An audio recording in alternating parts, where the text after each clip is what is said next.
Hello and hi, welcome to Yedidia Shofet.net, and welcome to this week's Parsha, Parshat Bereshit, the first Parsha in the Torah. And after a whole break of several weeks because of the holidays, we begin once again to go into the Parshiot, the Torah portions, week by week, to get a nice little insight, a nice little idea in order to take us into this coming up week. So this week's Parsha, Parshat Bereshit, we start off on the most beautiful note. You know, there's so many ideas about how this world came into being. So many different beliefs, so many different studies, so many different hypotheses, so many different theories, so many different discoveries, so many different analyzations, so many different philosophies, so many different workings and findings that people either they thought up, or they believe, or that they claim they prove, or whatever it is. But put all of that aside. All the ideas aside, we're not coming in order to make your mind into right now an exercise about proving this, proving that. Right now you have to realize that there's a beautiful beginning to all of this, because everything has a beginning. Now, the world in which that we live in, Baruch Hashem, you look at childbirth, how it has a beginning. You look at a plant, how you plant has a beginning. You look at almost everything that there is, there's a beginning. There's a nucleus of where it begins and starts off. And it's beautiful how it starts off, how it progresses, and how it grows into something which is magnificent. So that beginning, that place where it starts, where does it come from? Where does it really hit us hard? Where do we really understand it? So we're just going to say, HaKadosh Baruch Hu. Of course that's correct. Of course that's 100% correct. But what really brings us into understanding this point about that God is the one who made us realize what it is that we have to learn, what it is that we have to know, what is it that we have to do? Because, okay, God made the beautiful earth, God made the beautiful world in which that it is. But what difference does it make to us? So there's a beautiful story. The story is about a fellow by the name of Rabbi Yehuda Halevi. Rabbi Yehuda Halevi, what did he used to do? He used to always be in the intricate studies of Torah, the intricate studies of the Talmud. And anyone used to ask him anything, he always used to have a great debate, great philosophical ideas. And they always used to understand, and he used to open their eyes up, used to be an eye-opener to help them understand what it is in which that they have to understand and know and learn. So, he had a neighbor, however.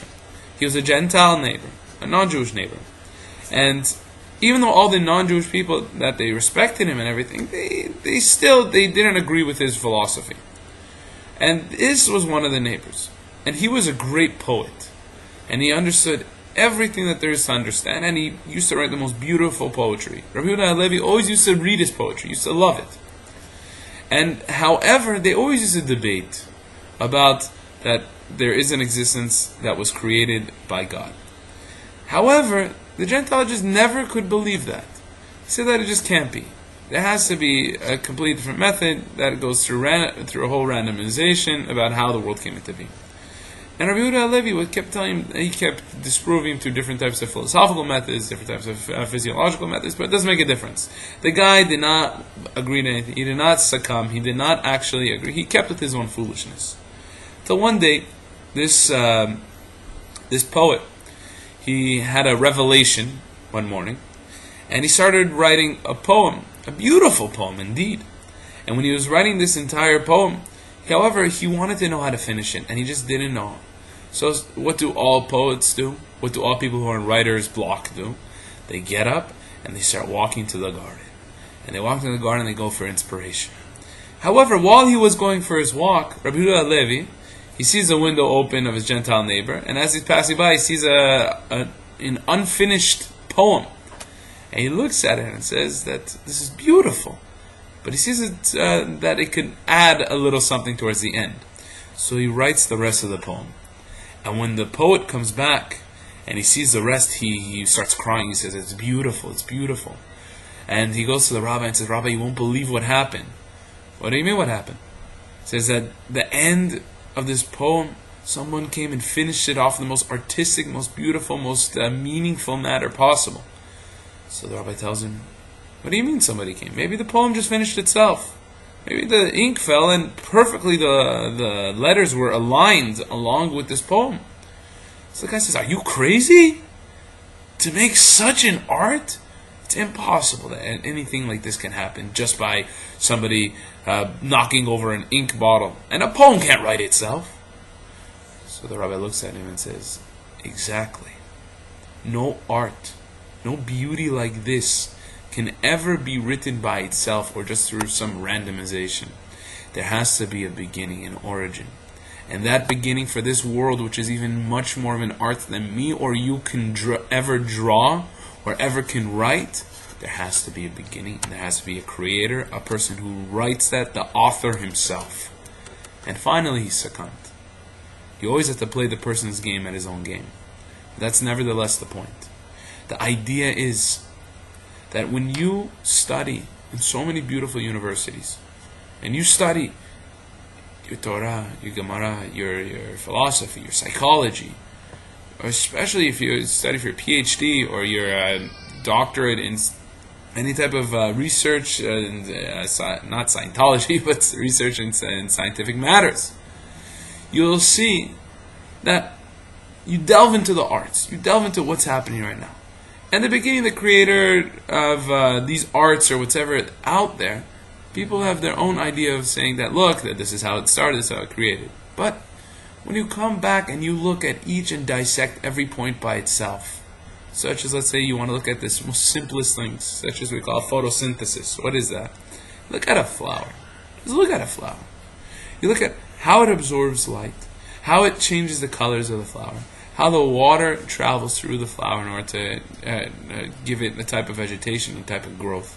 How all this happens through, and if you look at the flower closely under a microscope, all the cells behind it, how beautiful, how artistic, how everything's symmetric under that flower.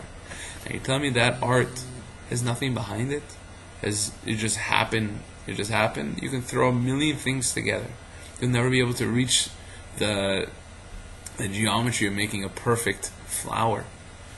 Our life, the way that we speak, also has a creation behind it. It's not that, okay, let me just talk, or let me just write, or let's just do a business, let's just do a good deed, let's just do a deed. Everything requires a beginning of understanding that you are also a creator of what you do. You are a creator of how you create new aspects for your life, for your family, and you are also as well in the origin of how to start off every day of your life.